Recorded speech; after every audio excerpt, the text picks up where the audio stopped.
ஏங்க, இன்னைக்கு ஓணம் பண்டிகையாச்சே. நான் கட்டிருக்கிற புடவைய பார்த்து ரொம்ப நல்லா இருக்குன்னு சொல்லுவீங்கன்னு பார்த்தா ஒண்ணுமே சொல்லவே இல்ல. ராதா, உண்மையிலே இந்த புடவையில நீ ரொம்ப அழகா இருக்க. சரி, நேத்துக்கு பூவெல்லாம் வாங்கிட்டு வர சொன்ன, ஆனா இன்னும் அலங்காரமே பண்ண ஆரம்பிக்கல. இவ்வளவு நேரம் நீ என்னதான் செஞ்ச? ஒன்னதான் அலங்காரம் பண்ணிக்கிட்டியோ? என்னங்க இப்படி சொல்லிட்டீங்க? நான் காலையில இருந்து எவ்வளவு வேலை பார்த்திருக்கேன். நான் அலங்காரம் மட்டும்தான் பண்ணது உங்க கண்ணுக்கு தெரிஞ்சுச்சோ? எவ்வளவு சமையல் வேலையெல்லாம் முடிச்சிட்டு இனிமேதான் பூ அலங்காரம் பண்ணலாம் நான் நினைச்சேங்க.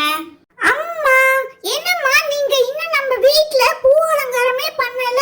பாபு வீட்ல, பிங்கி வீட்ல எல்லாம் பண்ணிட்டாங்க. அவங்க ஜாலியா இருக்காங்க.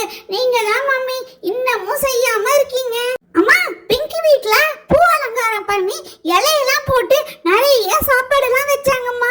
எனக்கு அதை பார்த்ததுமே ஆசையா இருந்தது சாப்பிடணும்னு.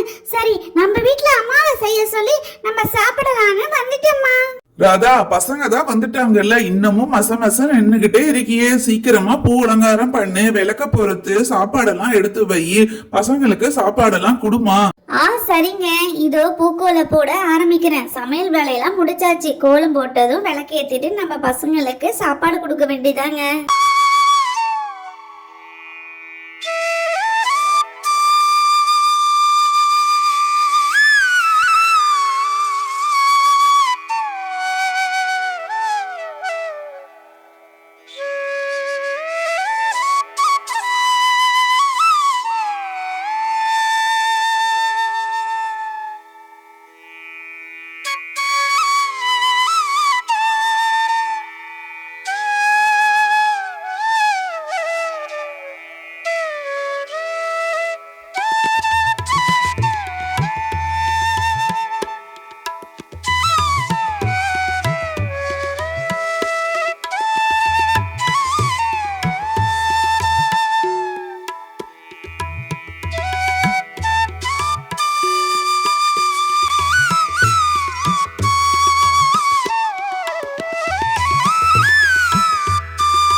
சுத்தி டான்ஸ் ஆடுங்கம்மா, நாங்க பாக்குறோம்.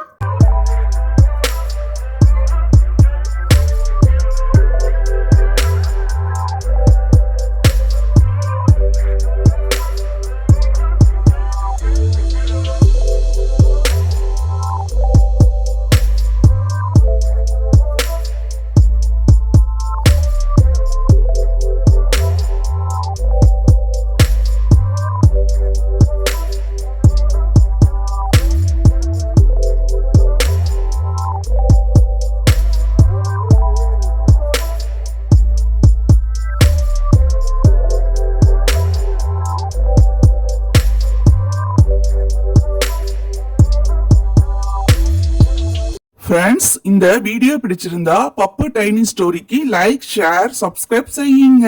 தேங்க்ஸ் ஃபார் வாட்சிங்.